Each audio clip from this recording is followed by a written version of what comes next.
ಆದ್ರೆ ತಾಯಿಗಿಂತಲೂ ಶ್ರೇಷ್ಠವಾದ ಒಂದಿದೆ. ತಾಯಿಗಿಂತಲೂ ಒಂದು ಪ್ಲಸ್ ಒಂದು ಅಂಕಿ ಮೇಲಿರೋದು ಯಾವುದು ಅಂತ ಕೇಳಿದ್ರೆ ತಾರಾ ಸುಬ್ರಾಯರು ತಳಕಿನ ಸುಬ್ರಾಯರು ಬರೀತಾರೆ. ಏನಂತ ಬರೀತಾರೆ? ಅನ್ನದಿಂದ ಜನಿಸಿದುದು ಅಖಿಲ ಚರಾಚರ ಜಗತ್ತು. ಅನ್ನದಿಂದ ಜನಿಸಿದ್ದು ಅಖಿಲ ಚರಾಚರ ಜಗತ್ತು.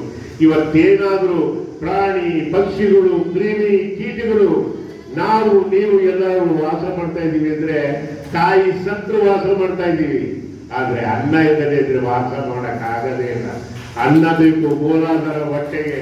ಅದಕ್ಕೆ ಅನ್ನ ತಿನ್ಬೇಕಾದ್ರೆ ನೀವೇನಂತ ಕೇಳ್ಬೇಕು ಅಂದ್ರೆ ಅನ್ನ ಇಟ್ಟು ತಂದೆ ಸಮಾನ ಅಂತಾನೆ ವೇಮನಾರ್ಯ, ಮಹಾಕವಿ ವೇಮನಾರ್ಯ ಎಷ್ಟನೇ ತೆಲುಗಲ್ಲಿದೆ ಅದು. ಅನ್ನಂ ಪೆಟ್ಟಿನವಾಡು ತಂಡ್ರಿ ಅವತಾಡು.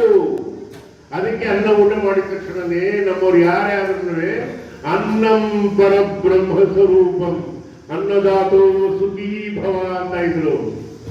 ಯಾವನು ಅನ್ನ ಎಲೆ ಒಳಗ ಬಿಡ್ತಾನೋ, ಯಾವನು ಒಂದು ಅಗಲ ಅನ್ನನ ತುಳಿತಾನೋ, ಮುಂದಿನ ಜನ್ಮಕ್ಕೆ 10 ಮನೆಗೆ ಹೋಗಿ ಭವತಿ ಭಿಕ್ಷಾಂತೆ ಹಿಂತ ಇವತ್ತು ಯಾವನ ಒಬ್ಬ ಭಿಕ್ಷ ಬೇಡಿದ್ರೆ ಓ ಜನ್ಮದಲ್ಲಿ ಅವನ ಅನ್ನ ತುಳಿದವನೇ ಅನ್ನ ಬಿಟ್ಟವನು ಏನೇತೇನೆ ಅಂತ ನಿಮ್ಗೆ ಎಷ್ಟಾಗುತ್ತೆ ಅಷ್ಟನ್ನೇ ಇಡಿಸ್ಕೊಂಡು ಊಟ ಮಾಡಿ ಅಂತ ನಾನು ನಿಮಗೆ ಹೇಳಕ್ ಇಷ್ಟಪಡ್ತೀನಿ.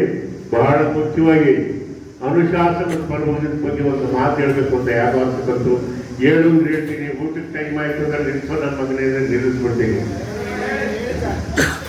ಅನುಶಾಸನ ಪರ್ವ ಅಂತ ಒಂದು ಪುಸ್ತಕ ಇದೆ ನಮ್ಮ ಬೃಹತ್ ಪುರಾಣ ಕಥೆಗಳಲ್ಲಿ. ಅದು ಒಂದು ಅದು ಏನು ಅಂತ ನೀವು ಕೇಳಬೇಕು. ಭೀಷ್ಮರು ಶರಶಯ್ಯನು ಮಲಗಿರ್ತಾರೆ. ಭೀಷ್ಮರು ಶರಶಯ್ಯನು ಮಲಗಿದಾಗ ಬೆಳಗಿನ ಜಾವ 3:30 ಗಂಟೆಗೆ ಧರ್ಮಜ ತಾತನ್ನ ನೋಡಕ್ ಹೋಗ್ತಾನೆ. ನೀವು ಓದಬೇಕು ಅನುಶಾಸನ ಪರ್ವ. ಅವಾಗ ಹೋದಾಗ ಬರೀ ಹೆಜ್ಜೆ ಸಪ್ಪುಳದಲ್ಲಿ ಮಲಗಿದ್ದಂತ ಭೀಷ್ಮರು ಹೇಳ್ತಾರಂತೆ, ಧರ್ಮಜ ಯಾಕೆ ಬಂದೆ ಮಗನೇ ಇಷ್ಟೊತ್ತಲ್ಲಿ?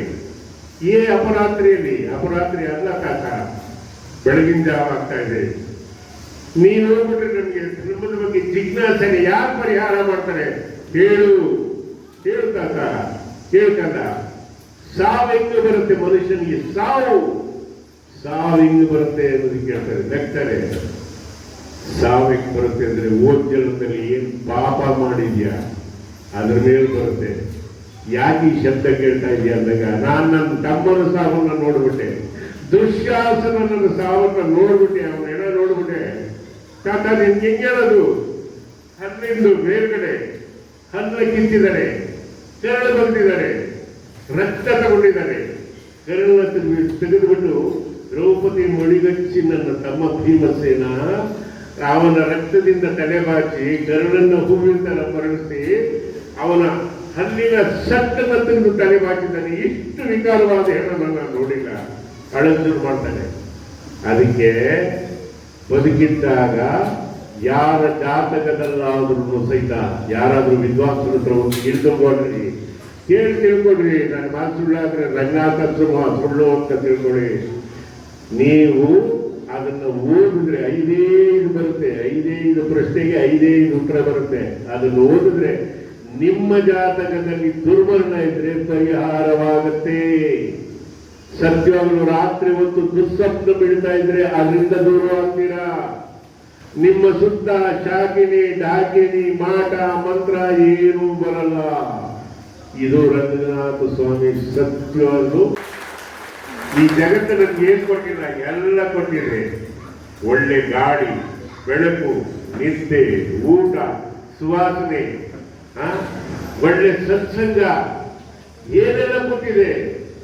ಇನ್ನೊಬ್ಬನ ನೀನು ನೋಡಿ ಅವನ ಜೊತೆ ನಿನ್ನನ್ನು ತಳಕಾಕೋಬೇಡ. ಅವನು ಹೋದ ಜನ್ಮದ ಪುಣ್ಯದಿಂದ ಸುಖವಾಗಿದ್ದಾನೆ. ಕೆಲವರು ಎಲ್ಲ ತರದಲ್ಲೂ ಸುಖವಾಗಿದ್ದಾರೆ ಎಂದು ತಿಳ್ಕೋಬೇಡ. ಎಲ್ಲದನ್ನು ಕೊಟ್ಟು ದೇವರು ಯಾವ್ದಾರ ಒಂದು ಪೀಸ್ ಕಿತ್ತಾಕ್ಬಿಟ್ಟಿರ್ತಾರೆ. ಹುಷಾರು. ತಗ್ಗಿ ಬಗ್ಗೆ ನಡೀರಿ ಅಂತ ಹೇಳ್ತೀನಿ. ನಾನು ಕರೆಸಿದ್ದಕ್ಕೆ ಬಹಳ ಸಂತೋಷ ಆಯ್ತು.